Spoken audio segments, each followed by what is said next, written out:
Hello, everybody. Scott Golden here with the AEW Dark Review for um, ni- uh, November 3rd. There we go. And we're just a couple days away from the full year pay per view on November 7th. Some good stuff here, some throwaway stuff here. I think the shows are still too long with the over 2 hour clock time. I also still think they do too many matches, but it is what it is. Excalibur is still excruciating. Taz is good most of the time. Anthony Agojo, or whatever the heck his name is,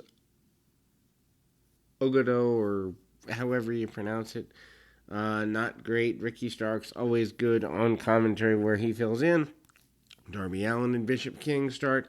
Allin hits a crazy tope above the bottom rope. King comes back in, hits a right hand, knee bar by Allin, and King gets a quick break there. Standing trust fall and a code red by Allin, and then he hits the last supper cradle for the win.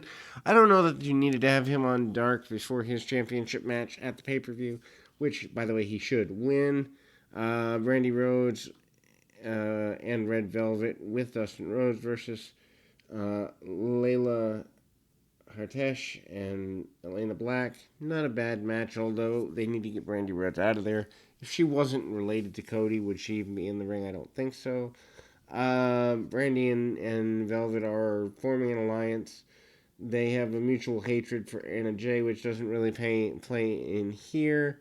Brandy and others do not mesh well. Black hits a knee strike. Brandy turns it into a cradle exchange. Layla tags in, hits a shoulder block, and Velvet hits a leg lariat. Velvet avoids a moonsault, and Brandy gets the hot tag. Brandy hits Black with kicks, and Layla runs in to break it up. Brandy spears her out of the ring and hits the shot of Brandy for the win. Again, I'm not a fan of Brandy Rhodes as a competitor, fan of her as a person, and as a representative of AEW, just not as an in-ring competitor. Jungle Boy and Luchasaurus with Marco Stunt defeat Danny Lamplight and KC Navarro. Not a big thing. Jurassic Express doesn't need to be here every week. Enhancement talent gets too much offense in most weeks. Luchasaurus does a bit more monster-like stuff. Jungle Boy and Limelight do an athletic exchange. A little bit too much, considering Jungle Boy is supposed to be one of the futures of the company. Navarro talks trash. Luchasaurus doesn't like it. Tosses him across the ring into the other corner. Flattened him with a chop. And Navarro gets sent to the outside. Limelight tries to hit a diving knee strike. And Limelight and Navarro take advantage of double teams. After Jungle Boy tags in, Luchasaurus gets a hot tag, goes nuts, hits a double lariat, and hits a tail whip on Navarro. Limelight tries some last-ditch offense, doesn't go anywhere, and then we see an assisted powerbomb for the 3 by our friendly neighborhood dinosaur and friend. Frankie Kazarian against Ryzen, kind of a waste of Frankie Kazarian. There's a terrorizing joke on commentary to make fun of Hunter over in WWE. Excalibur is just goofy here. Ryzen uses the turnbuckle to his advantage. Kazarian fights back lariats and suplexes. Ryzen hits a thrust kick. Kazarian gets the knees up and a moonsault. Kazarian hits an inverted DDT and ends it. Dasha Gonzalez interviews Kazarian and asks about his future goals. Hybrid 2 come out and they attack him. Jack Edmonds grabs the mic and told SCU to mind their own business, referring to getting involved with them last week. Chris Daniels comes out and makes the save. What a waste of a good team versus a useless team with Hybrid 2 versus SCU. Ricky Starks against Dave Dutra.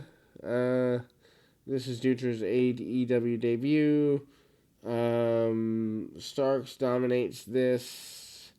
Dutra attempts to steal a win, doesn't get where he wants. Starks cuts him off with a spear and a Rochambeau, gets the win. Ryan Pillman Jr. and Griff Garrison defeat Sean Maluda and Alex Chamberlain. Chamberlain's a guy I came up with. Great to see him on a national level. Pillman and Garrison are a good team. Takes turns on Maluda. Frequent tags. Chamberlain cuts Pillman off. Hits a lariat. Too many of those in the show. Pillman reached Garrison for the hot tag. Power slam. Garrison lands a facebuster on Maluda. And Pillman hits a springboard crossbody on Chamberlain. Doomsday Palm Strike. Yes, weird. That takes Pillman and Garrison to the victory. Lance Archer comes out, destroys everyone. Jake Roberts basically said that Eddie Kingston, there we go, makes a lot of mistakes, and he'll pay the ultimate price. Archer talks about bodies in the ring and said he'll do the same thing to Kingston and his family. This is good. I hope it doesn't lead to another Moxley versus Archer match. I don't want to see that, but I don't know where else it's going to lead. Anthony Bowens and Max Caster. Caster's a good talent. Defeat Aaron Solo and Angel Fashion. Signings of Bowens and Caster announced earlier today. And Caster's gimmick is that he does a rap gimmick, a la like John Cena before he went soft. Fashion's cut off almost immediately. Bowens and Caster showed off some interesting double team moves. They go too long. They go 5, 6, 7 minutes in here. Fashion hits a hot tag. He goes nuts on both guys. Kicks and springboard clotheslines. Solo and Fashion set up for a double team. Caster breaks it up. Bowens and Caster hit a Cazadora cutter combination for their victory to kick off. Allen Angels 5 and Preston 10 Vance making 15. Defeat ZSK. Could have cut this match and no one would have cared. Dark Order without Brody Lee and Colt Cabana join Angels in their entrance. Matches back and forth, which makes no sense if you're pushing the Dark Order. Strikes early. VSK makes a comeback. Hit a Chaos Theory suplex. Angels cut them off. Hit some hook kicks and an SCO. And then we see the Wing Snapper from part of the Dark Order to hit the finish. Peter Avalon backstage. Someone is inquiring about being his new manager now that Leva Bates has separated from him. Avalon, with his receding hairline, mustache, and robe, looked like a complete slime ball, and he starts hitting on the interviewee, but she slaps him, and it appears they're going with a pretty Paul Roma, only pretty Peter Avalon gimmick here in 2020. Not a good thing. Butcher and the Blade and the Bunny against Jersey Muscle, Steve Glecki, and Tony Vincenzo. You could have thrown this match away, not done it again. It's let's get all our friends on the show because we think they are special. It's so stupid. Cut these matches down. Have every match count. Butcher and Blade attack early. They go before the bell. Basically, Butcher and Blade use their power with Beals, and then top rope moves. Bunny causes a distraction, yanking one of the enhancement talent to the floor. Blade sent them into the barricade. Glicky tries for a hot tag, gets cut off, and a running crossbody from the Butcher. Powerbomb neckbreaker followed for the win, and Post-match, Natural Nightmares attack Butcher and Blade. QT Marshall ignores her, and officials out to break it up. Will Hobbs, DC3, or D3. I love Will Hobbs, but he could have been left off a week 2. Hobbs no sells some strikes, plants D3 with the Uranagi and Oklahoma Stampede for a win. Starks runs out, and Brian Cage appears to beat down Hobbs. Lights go out, Darby Allin's music plays, and they send Team Taz running. How does this play into the pay-per-view on Saturday? We'll have to wait and see.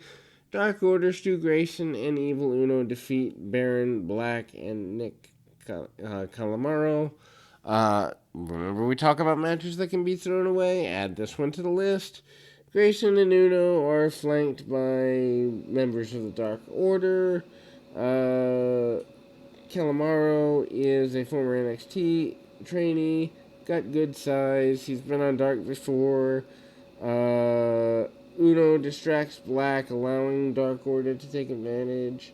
They beat down on Black for a while and eventually hit the backstabber. And then he makes a hot tag.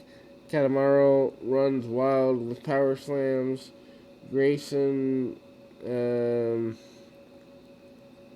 hits a torture rack backbreaker. Uno tags in, and the fatality gives the Dark Order a win. Colt Cabana and John Silver and Preston Vance defeat Caesar Bonnie, Sean Dean, and Fuego del Sol. Remember matches that don't matter? Yeah, add this to the list. Again, we're putting everyone on the show just because.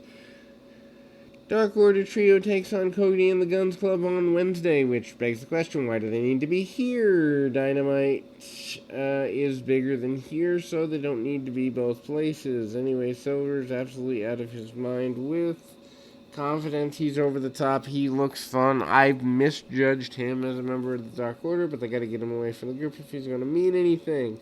This is a miscommunication and source of frustration for Cabana. Silver faces off against Bonnie, and then Silver runs his mouth, gets distracted. Bonnie allows Silver to hit a power slam. Silver and Cabana tease miscommunication, and they hit double team moves. Anyway, Del Sol attempts a tornado DDT on Vance, but can't get where he needs to be. Dean tags in. Dark Order once again attempt to take over. Vance hits a pump kick. Silver tags back in, continues to celebrate, tagging out to Cabana before hitting a single move. Bonnie has enough of this and tags in. Goes nuts. Vance gets a blind tag, cuts Del Sol off with a spine buster. Silver hits an airplane spin bomb for the win. Match that can be thrown away. Killian King, or Kylan King, defeated Lady Tapa. Tapa hasn't been around wrestling in a few years. She's got good size, used to be in TNA, did some work in the Mae Young Classic a few years ago for WWE, and she has done mixed martial arts. She's the niece of the Barbarian, and could be a good thing. She hasn't had a match in about 3 years, comes in here, King tries to fire out of the gate. Tapa dominates this.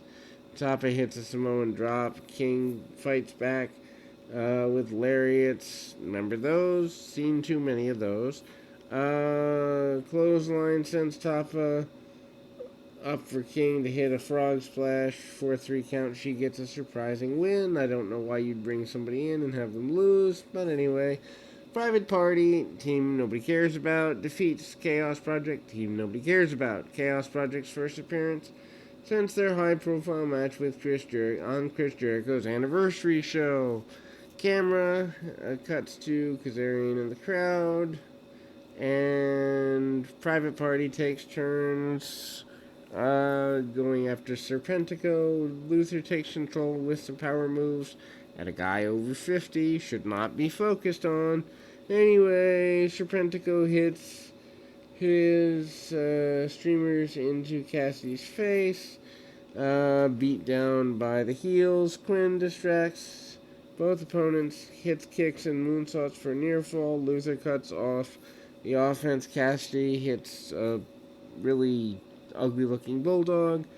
And Gin and Juice follows on Serpentico for the hard win for Private Party. Remember how on the first Dark ever they won a major match? Yeah, that's a long, long time ago. Sammy Guevara against Lee Johnson. I wish they were doing more with Johnson. I wish they were doing less with Guevara. Guevara at this point has turned me off because of his issues with Matt Hardy and how they just never gelled. This is the first time Guevara has wrestled since the all-out match with Matt Hardy. He's back in the ring and hopefully safe and healthy. Johnson has so much talent that they're wasting. Chain wrestling early.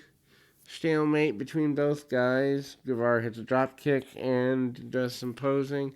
Then they exchange hard chops. Guevara regains control. Guevara sets up a delayed vertical suplex, drops Johnson over the ropes in the hanging position. He hits some poses again and prepares for a dive. Goes posing and actually does a dive, takes out Johnson, and lands with another pose. They trade strikes. Johnson nips up after a neck breaker, hits a running chop, and enziguri in a springboard missile drop kick for a near fall. Guevara hits a springboard. Johnson drop kicks him out of the air. Really well done. Johnson follows up with a twisting Fosbury flop. Also really well done. Back in the ring, they are trading counters, and Guevara hits Johnson with a knee strike, and they go to the hospital. Guevara wouldn't cover Johnson. Guevara hits Twist of Fate to make fun of Matt Hardy, and obviously gets the win. This is a good match. If they cut half the matches out and kept Dark about half as long, it would have been a much better show. But, Dark's enjoyable. It's just too dang long. In any event, keep your feet on the ground, your mind in the moment. Until next time, everybody.